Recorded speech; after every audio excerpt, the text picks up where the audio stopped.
Bienvenue dans Nouveau Modèle, le podcast sur la mode responsable et engagée. Une discussion avec des femmes entrepreneurs, activistes, stylistes, mannequins. Des femmes bien décidées à se battre pour faire bouger les lignes de l'industrie textile. Parce qu'elles connaissent les impacts négatifs de cette industrie sur nos vies et sur l'environnement, ces femmes ont choisi de mettre en avant une mode plus humaine, plus durable et moins polluante pour notre planète. Je suis Chloé Cohen et chaque mercredi, je dresse le portrait de ces femmes engagées. Cette semaine, je pars à la rencontre de l'association La Fabrique Nomade, de ses artisanes et de sa créatrice Inès Mesmar.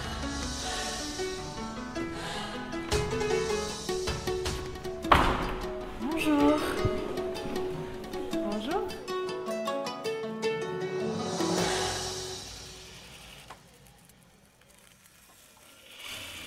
Bonjour, je m'appelle Mariam.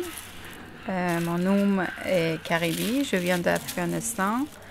Je suis couturière et créatrice. Donc, ça fait à peu près de 8 ou 10 ans que je travaille sur ce métier. Ça fait 12 ans que j'arrive en France, mais avant, je commençais mon métier en fin d'études en Iran. J'ai vécu en Iran aussi. Rêver d'être une grande styliste ou créatrice. Peut-être. Je m'appelle Razal Esmailpour, je suis iranienne. Et, ça fait 15 ans que je suis en France et je suis venue ici pour faire mes études en histoire de l'art. J'ai fait mes études j'ai obtenu un doctorat, j'ai fait une thèse. Mais après, j'ai décidé de revenir sur le métier de bijouterie. C'est un métier que j'avais avant de venir en France. Et justement, j'ai cherché pour voir comment je peux m'intégrer parmi les artisans français dans la bijouterie. Et heureusement, j'ai trouvé la Fabrique Nomade. Vous venez d'entendre deux artisanes accompagnées par cette association, une association fondée par Inès Mesmar pour favoriser l'insertion professionnelle des artisans, réfugiés et migrants et valoriser leur savoir-faire. En fait, Inès Mesmar veut construire une société plus juste et plus durable. Je vous souhaite une très bonne écoute. Bonjour Inès, je suis très très heureuse de te recevoir sur le podcast. Merci beaucoup d'avoir accepté mon invitation. Donc Inès, tu as créé la Fabrique Nomade en janvier 2016. Est-ce que tu peux nous expliquer un petit peu ce qu'est le rôle de cette association et ce que vous faites, comment vous le faites au sein de la Fabrique Nomade ?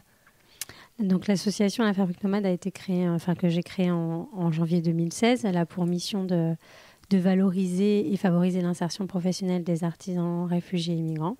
Et elle a vraiment pour objectif de faire reconnaître les compétences des personnes exilées qui arrivent en France et qui font face à plusieurs freins, qui sont la langue, l'absence de réseau, la méconnaissance du marché et surtout le fait qu'on ne reconnaisse pas leurs compétences. Et la Fabrique Nomade propose 3 actions pour ça. La première, c'est un dispositif de formation certifiant cette année, dans l'objectif de valoriser leurs compétences et leur permettre d'être reconnus dans leur métier et dans leur savoir-faire. Des ateliers de pratique artisanale qui leur permettent de valoriser aussi leurs compétences à travers la transmission de savoir-faire à un public d'amateurs. Et enfin, les collections d'objets qui viennent aussi renforcer cette reconnaissance professionnelle et qui sont donc des collections qui sont le fruit du travail et de la collaboration entre nos artisans et les designers qui se portent bénévoles dans le cadre du programme de formation. D'accord. Et donc, la formation dure 9 mois, c'est ça ? Ils ont aussi des cours de français pendant cette formation. Et concrètement, comment ça se passe sur 9 mois ? Donc les artisans, tout d'abord, nous sont orientés via les structures d'hébergement, les associations, qui ont repéré ou identifié une compétence ou une expérience que nous, on rencontre lors d'entretiens. Et aussi, il y a une phase aussi d'évaluation technique. Une fois que ça est validé, ils intègrent le programme. Et là, ils vont avoir 8 modules de formation qui vont passer par la co-conception d'ateliers de pratique artisanale, où là, l'objectif, ça va être de rendre 2 partir d'une technique pour la vulgariser à un public donc d'amateurs et leur permettre à travers cet atelier-là de concevoir un objet et de pouvoir travailler sur aussi le vocabulaire, accompagner le geste par des mots. Et donc c'est une manière concrète en fait de leur permettre de développer la langue et aussi de développer du lien social avec un public, un nouveau public. Souvent c'est des personnes, on ne se rend pas toujours compte, mais qui sont très isolées, qui vivent dans des centres où ils vivent que finalement entre réfugiés, hormis la personne assistante sociale ou l'intervenante qui va les accompagner, finalement ils ont très peu d'occasions de rentrer en lien avec la société. Donc les ateliers permettent cette connexion et ces nouveaux liens ce qui est chouette. Ils permettent surtout en fait d'être dans un nouveau rapport avec les autres, puisque là c'est eux qui apportent quelque chose, c'est eux qui viennent transmettre leurs connaissances et pas l'inverse. Et donc ce changement de posture il est extrêmement important pour regagner en confiance, en valorisation, et puis aussi pour leur faire prendre conscience qu'en fait, ce qu'ils savent, ça a de la valeur. Et alors, comment t'es venue l'idée de créer cette association ? Moi, à la base, je suis ethnologue. J'ai travaillé dans la formation professionnelle et le déclencheur, ça a été l'histoire de ma mère, puisqu'à l'âge de 35 ans, j'ai découvert son métier. Elle a été brodeuse en Tunisie, un métier qu'elle a abandonné quand elle est arrivée en France et dont elle n'a jamais parlé, même à ses propres enfants. Donc ça a été pour moi de découvrir tout à fait par hasard l'existence de ces broderies et par la suite donc, de son métier et de son histoire, qui m'a amenée en fait à travers elle à me questionner sur ce qu'il arrive aux personnes en fait quand elles arrivent sur le territoire français et quand étant 2015, c'était vraiment très présent à Paris. Je traversais la ville et je voyais tous ces campements. Et j'ai eu à ce moment-là l'intuition que certainement parmi eux, il devait y avoir des personnes comme ma mère il y a 40 ans qui devaient rencontrer les mêmes difficultés. Donc à partir de là, je suis rentrée en quête. J'ai été donc enquêtée dans des centres d'hébergement pour rencontrer des artisans, mais pas seulement, c'est surtout pour comprendre quelles étaient leurs situations et leurs besoins et les difficultés. Et donc j'ai rencontré des artisans et j'ai surtout compris que finalement, ils rencontraient les mêmes freins. Donc, ils partageaient les mêmes freins communs que j'ai cités tout à l'heure. Donc, la langue, le fait qu'on ne reconnaisse pas leurs compétences, etc. D'accord. Et d'après toi, pourquoi elle a mis tout ce temps à vous raconter cette histoire ? Elle, comme les personnes que j'ai pu rencontrer après, ils considèrent que ça n'a plus de valeur. Enfin, que en fait, ce qu'ils savent ne vaut rien. Et que du coup, c'est tellement insignifiant que ça ne valait même pas la peine d'être partagé, raconté, expliqué. Enfin, en fait, on arrive ici, c'est une telle coupure que finalement, on laisse tout ça derrière soi en se disant que ça ne vaut pas grand-chose. Ok. Et alors, comment vous les sélectionnez pour que ces artisans fassent partie de l'association ? Comment ça se passe ? Comme je le disais tout à l'heure, ils nous sont orientés très souvent. Maintenant, de plus en plus, le bouche à oreille fonctionne. Donc, certains viennent directement taper à la porte de l'atelier ici. Et on part d'abord de ce qu'ils nous disent, donc du nombre d'années d'expérience, parce que c'est vraiment sur ça, c'est vraiment la maîtrise du savoir-faire qu'on vient nous identifier. Et le deuxième critère en fait, de sélection, c'est la motivation. Donc, c'est des personnes qui veulent poursuivre leur métier en France et qui font ce choix-là. Souvent, c'est le premier choix dans leur parcours migratoire. Ils ne choisissent pas forcément le pays dans lequel ils vont décider de vivre. Ils ne choisissent pas non plus avec qui ils vont vivre ni où ils vont vivre. Et finalement, quand on les rencontre, on leur propose le choix de poursuivre leur métier. Alors, certains font le choix parce que ça a tellement de sens pour eux qu'ils choisissent d'intégrer la formation, mais c'est vraiment un choix qui leur appartient. Et puis certains, au vu de leurs difficultés, enfin ils sont tous dans des difficultés de façon assez importante, une vulnérabilité dans la vie, une grande précarité, mais ceux qui rentrent ce sont des personnes qui ont fait le choix de suivre leur métier. D'accord. Et comment on explique que leur savoir-faire ne soit pas reconnu quand ils arrivent en France ? Alors ça, c'est valable pour tous les métiers et pas que pour l'artisanat. En France, c'est culturel. Toute expérience à l'étranger n'est pas reconnue. Ça a été une des découvertes en fait, que j'ai faites quand j'ai enquêté, notamment dans des centres qui accompagnent à l'insertion professionnelle. En fait, on ne leur demande pas tellement ce qu'ils ont fait dans leur pays parce qu'il y a des secteurs qui sont en tension, donc des secteurs qui ont des besoins de main-d'œuvre très importants. Et on va les orienter, on va dire, systématiquement vers les métiers du ménage, la sécurité, le BTP, l'hôtellerie. Et finalement, quand on se retourne, quand on regarde autour de nous, on voit très vite où sont placées ces personnes-là. D'accord.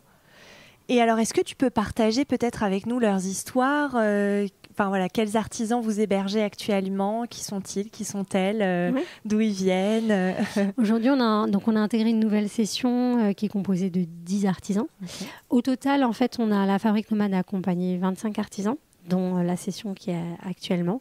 Et ça représente 14 métiers et 16 pays. Donc, c'est une grande diversité tant culturelle que dans les savoir-faire. Et la session actuelle, elle est riche, pareil, en savoir-faire et en culture.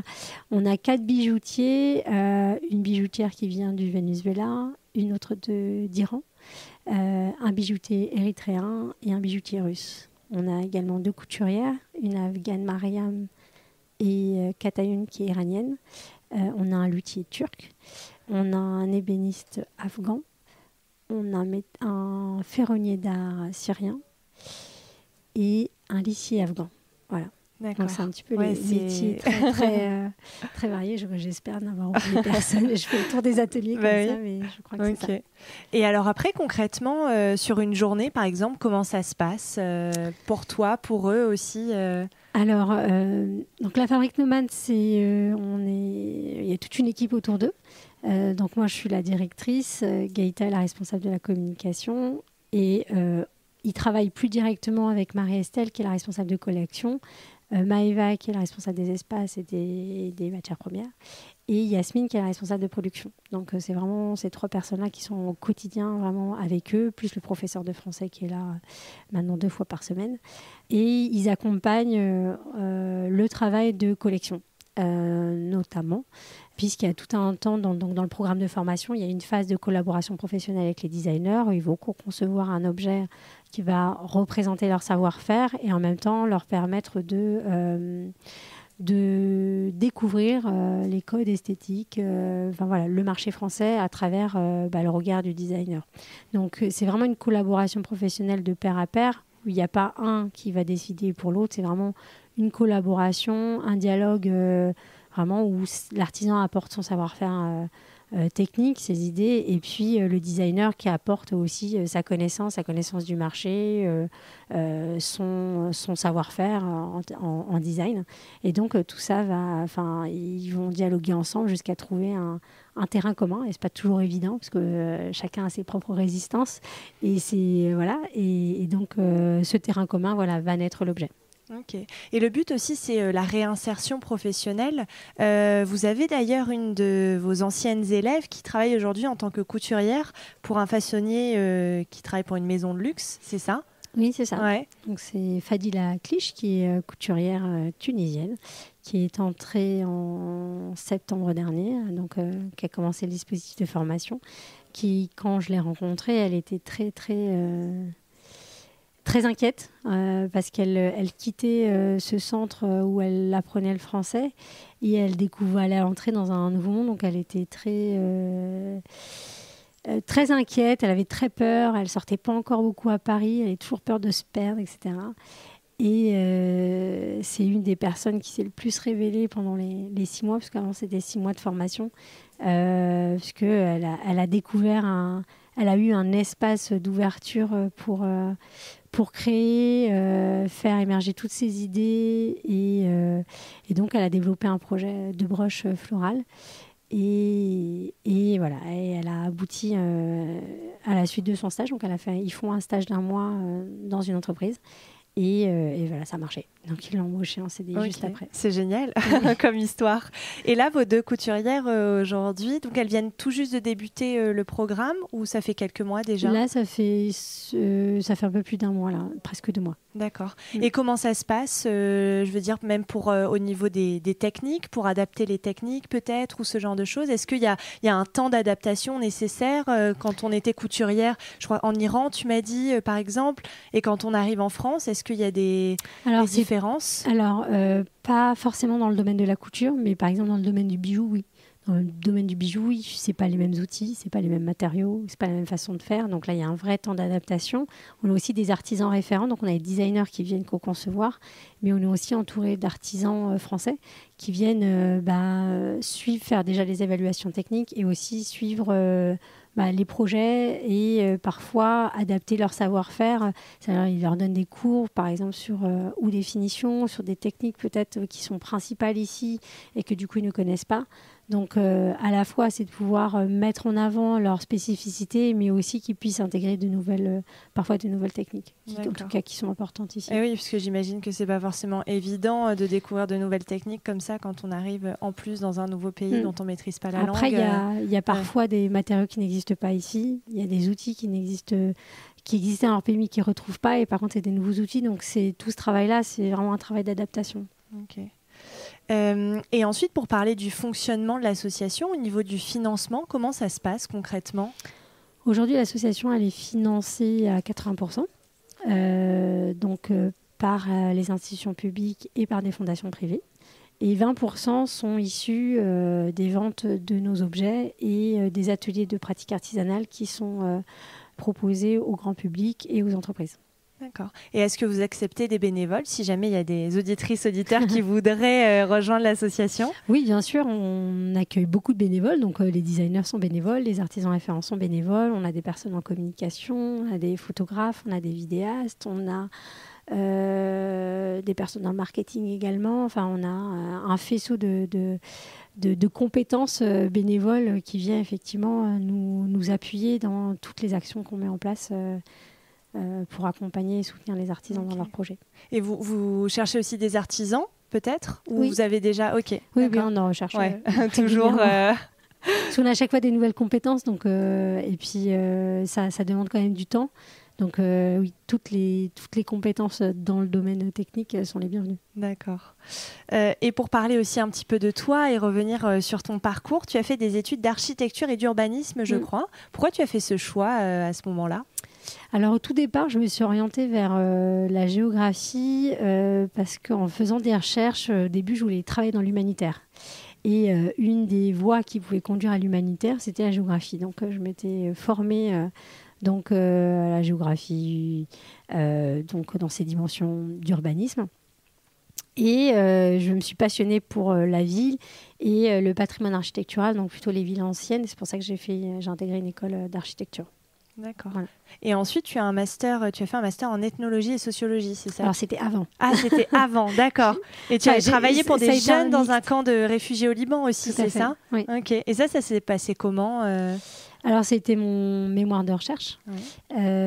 J'ai choisi de travailler sur la question du statut des jeunes, puisqu'on était dans un cadre de double exclusion, c'est-à-dire à la fois palestinien, donc dans un camp de réfugiés, et à la fois de jeunes, puisque le statut de jeune n'existe pas. On est l'espèce d'entre-deux, il y a un flou, parce qu'on n'est plus enfant ni adulte, et c'était de questionner en fait cette phase de transition sur justement comment on devient un adulte. Et c'était une première expérience vraiment de terrain, puisque j'y ai travaillé presque 2 ans, pas en continu, mais où je me suis frottée à la pratique, aux outils de l'ethnologie, donc ça a été un travail passionnant. J'imagine. Et on sent que chez toi, il y a un vrai engagement qui est très humain, très social. D'où il vient, selon toi, cet engagement ? Je pense qu'il remonte à l'enfance. Ouais. Moi, j'ai grandi à la Courneuve, donc à la Cité des 4000. Et c'était un quartier, j'appelle ça un quartier monde, parce que moi, j'ai grandi déjà petite dans une grande diversité. Les gens venaient du monde entier, enfin les enfants avec qui j'étais en classe. Et j'ai eu la chance, donc c'était une ville communiste, ça l'est toujours, et j'avais des maîtresses très très engagées. Et donc je crois que dès le CE2, ils nous avaient, c'était au moment de l'apartheid en Afrique du Sud, donc ils nous avaient beaucoup parlé, on avait beaucoup travaillé sur les droits humains, contre le racisme, contre les injustices dans le monde. Donc c'est des maîtresses très engagées sur des valeurs humaines, et je crois que c'est quelque chose qui m'est resté. Donc ça remonte à la primaire. Et dans ton éducation aussi, peut-être ? Ou c'était vraiment plus l'école, du coup Je pense l'école, et après on regardait beaucoup ce qui se passait quand même dans le monde. Mes parents regardaient beaucoup les informations, et on allait aussi parfois à certaines manifs sur des questions qui nous touchaient. Mais sinon, mes parents étaient plutôt à chercher à être discrets et justement pas trop à se faire entendre. D'accord. Donc, mais bon, voilà, j'avais déjà ce caractère-là, assez bien trempé dans la famille. Et est-ce qu'en apprenant que ta maman était brodeuse en Tunisie, tu as changé ton regard un peu sur la mode, sur ce monde-là, sur cette industrie ? Alors, c'est vrai que je ne suis pas du tout dans cet univers-là, moi, à la base. Ce projet m'a fait découvrir plein de métiers. M'a fait découvrir aussi à la fois des savoir-faire, des secteurs et aussi des façons de faire qui sont en train d'évoluer. Donc, j'ai découvert en fait effectivement un univers qui m'était complètement inconnu. Et j'ai la chance, à travers ce que je fais, d'en apprendre tous les jours en fait. À la fois dans les métiers, dans les techniques, dans le milieu professionnel. Enfin, je fais des rencontres, des nouvelles rencontres souvent, régulièrement, et j'ai la chance de rencontrer des gens formidables. Ok. C'est vrai que dans l'industrie de la mode, on oublie souvent qu'il y a de l'humain derrière, que voilà, derrière un vêtement, il y a des couturiers, des couturières. On l'oublie très souvent, notamment en France. Et donc je me demandais si tout ça avait changé un peu ton regard sur les vêtements, sur ta façon même de consommer les vêtements. Ça a clairement, aujourd'hui je vois plus le vêtement peut-être comme avant, je me questionne plus. Déjà ça l'était parce que j'avais quand même une conscience environnementale, donc ces questions-là elles l'étaient aussi, mais de voir aujourd'hui que de nouveaux projets naissent avec une vision plus globale sur comment redéployer ces savoir-faire ici, faire localement avec des matériaux plus écologiques, des façons de faire, enfin penser globalement, c'est une réflexion que j'avais déjà mais pas dans ce domaine-là. Donc finalement c'est une continuité par rapport à ça, et effectivement de découvrir aussi des entreprises et des projets qui naissent et qui fleurissent de plus en plus. Ouais. C'est hyper enfin on sent qu'on est dans une dynamique aussi, et finalement l'industrie de la mode qui peut être très critiquée, et puis surtout avec toutes ces délocalisations, avec ces productions à la chaîne où on va acheter maintenant des vêtements à moins d'une dizaine d'euros, et se rendre compte de l'impact notamment humain mais aussi environnemental, parce qu'on fait venir ces trucs là depuis super loin, et puis des gens qui sont payés des personnes qui sont payées pour rien du tout. Enfin voilà, c'est tout ça est lié, quoi. Ok. Et est-ce qu'il y a des échanges entre les designers, les artisans et justement les couturiers ou même les bijoutiers sur toute cette industrie-là quand ils arrivent en France, eux, quel regard ils portent? Et ensuite, au niveau des échanges avec les artisans d'ici, les designers, est-ce qu'il y a des échanges sur cette thématique-là? Sur la responsabilité, par exemple? Oui, sur la responsabilité et puis sur les différences entre eux, ce qu'ils ont vu dans leur pays et ce qu'ils voient aujourd'hui, quoi. Eux, ils ont quand même travaillé à une échelle artisanale, vraiment. Donc, je ne sais pas s'ils ont vraiment conscience de l'industrie et de ce que ça implique. Est-ce qu'ils en ont une vision? On a rarement eu des artisans qui ont travaillé à la chaîne sur des grandes industries. On n'en a pas du tout eu, même. Donc, ils n'ont pas forcément cette vision-là. En tout cas, ils ne viennent pas avec cette vision-là ni cette expérience-là. Non, il y a tellement de problématiques à traiter déjà que c'est pas forcément un sujet qu'on aborde, même si avec les designers... ils parlent, certains qui sont plus sensibles à la récupération de certains matériaux, par exemple, ou lors de salons professionnels qu'on va visiter, ils peuvent être amenés à voir ces questions-là, mais il y a tellement de choses à faire qu'on ne peut pas tout faire. J'imagine. Voilà. Et dans les différents pays, les gens que vous avez accompagnés, est-ce que ces savoir-faire sont valorisés aussi dans leur pays, ou est-ce qu'il y a une disparition?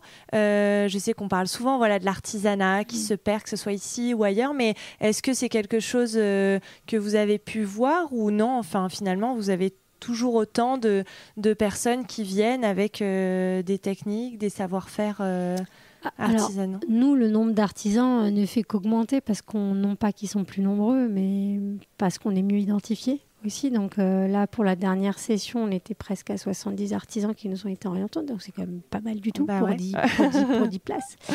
Je pense que l'artisanat est encore important dans de nombreux pays. Il n'a sans doute pas la valeur qu'il devrait avoir, mais il est encore très quotidien dans beaucoup de pays. Par exemple, on parle de la pratique du tissage, notamment du tapis. C'est très présent en Afghanistan. Alors aujourd'hui, je ne sais pas, mais les personnes les artisans que nous on intègre, ils ont commencé ces métiers très tôt, souvent entre 5, 6 ans, 7 ans. C'est des métiers qui sont présents dans la famille et donc on vient transmettre très petit ce savoir-faire et ils grandissent avec ce métier et puis ils le font. Et le tapis est très très très utilisé dans ces pays-là, ce qui n'est plus du tout le cas ici. Des lissiers, il n'en existe quasiment plus à part la manufacture des gobelins et certains artisans qui le font dans leurs ateliers, mais c'est encore c'est un savoir-faire qui est devenu vraiment rare, quoi. Ouais.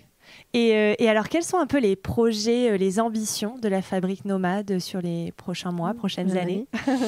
Alors là, donc, cette année, c'est vraiment la création de cette certification professionnelle. L'objectif, c'est de faire vraiment reconnaître leurs compétences. Donc, d'arriver à tracer un chemin qui n'existe pas, en fait. Moi, au tout départ, j'avais travaillé sur la validation des acquis de l'expérience pour voir si c'était une piste, puisque ça existe. Et en fait, je m'étais rendu compte que rien n'était adapté pour ce public-là. Donc, en gros, on crée en fait une sorte de validation des acquis de l'expérience à notre façon, avec cette certification qui va être inscrite au répertoire national des certifications professionnelles. Et pour nous, c'est important, c'est la cerise sur le gâteau, mais ça permet vraiment de...